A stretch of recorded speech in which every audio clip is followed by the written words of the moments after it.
Welcome to our channel in focus study. So आज हम trade discount और cash discount के बीच क्या डिफरेंस होता है इसको डिस्कस करने वाले हैं। ये कई एग्जाम में पूछा जाता है, ठीक है। सो आज ये टॉपिक क्लियर कर लेते हैं क्या होता है ट्रेड डिस्काउंट। ट्रेड डिस्काउंट को क्वांटिटी डिस्काउंट भी बोलते हैं, तो आप कंफ्यूज मत होना कि क्वांटिटी डिस्काउंट लिखा हुआ है, ठीक है। सो देखो बेसिकली नेचर पहले बेसिक्स किस बेसिस पे हम इनमें डिफरेंस करेंगे ये लिख दिया मैंने। फिर ट्रेड डिस्काउंट में क्या होता है और कैश डिस्काउंट में क्या होता है, ठीक है। तो पहला क्या है, नेचर कैसा होता है। तो देखो ट्रेड डिस्काउंट का नेचर जो होता है वो हम जब कोई सामान लार्ज क्वांटिटी में ख़रीदते हैं, बहुत ज़्यादा ख़रीदते हैं, तो उस पर जो डिस्काउंट मिलता है उसको क्या बोलते हैं, ट्रेड डिस्काउंट।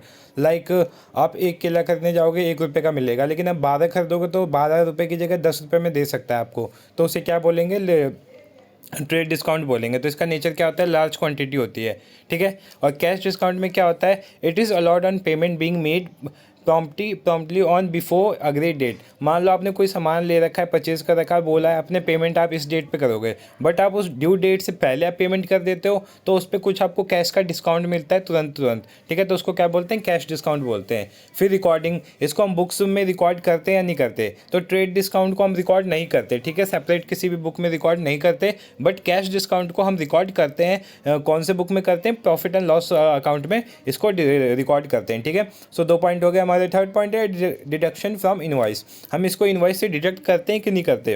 तो अपना जो ट्रेड डिस्काउंट होता है उसको हम इनवॉइस से डिडक्ट करते हैं, बट कैश डिस्काउंट को हम इनवॉइस से डिडक्ट नहीं करते हैं, ठीक है। सो 4th पॉइंट पे आते हैं, नेचर ऑफ ट्रांजैक्शन।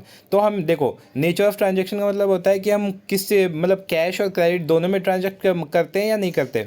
तो ट्रेड डिस्काउंट में हम दोनों में कर सकते हैं, क्योंकि हमें मतलब क्या है, लार्ज क्वांटिटी से भले पेमेंट अभी हो या बाद में हो, तो ठीक है। इसमें both credit and cash transaction are allowed, but in cash discount there is only discount allowed on payment, ठीक है। क्योंकि आप पेमेंट, ये मेन होता है ये पेमेंट, क्या पेमेंट जल्दी करोगे जब भी मिलेगा, इसमें आप उस पर भी क्रेडिट लगाओगे तो कोई फ़ायदा नहीं है, ठीक है। सो ये पेमेंट पे अलाउ होता है, और ये दोनों बोथ क्रेडिट एंड कैश दोनों पे होता है। फिर कंसिडरेशन इसकी क्या होती है, the consideration for allowance is purchase. ये परचेज के लिए कंसिडर किया जाता है और ये पेमेंट के लिए कंसिडर किया जाता है, ठीक है। इसमें हम परचेज करते हैं जब भी हमें मिलता है ना ये ट्रेड डिस्काउंट, इसलिए इसका कंसिडरेशन क्या होता है, परचेज। बट कैश डिस्काउंट का कंसिडरेशन क्या होता है, पेमेंट होता है, ठीक है।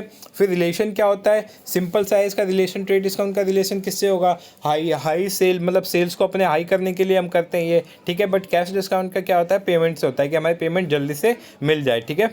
सो होप सो आपको ये टॉपिक क्लियर हो गया हो, ठीक है। अगर क्लियर हो गया होगा तो वीडियो को लाइक करना, चैनल को सब्सक्राइब कर देना for further information. Thank you so much.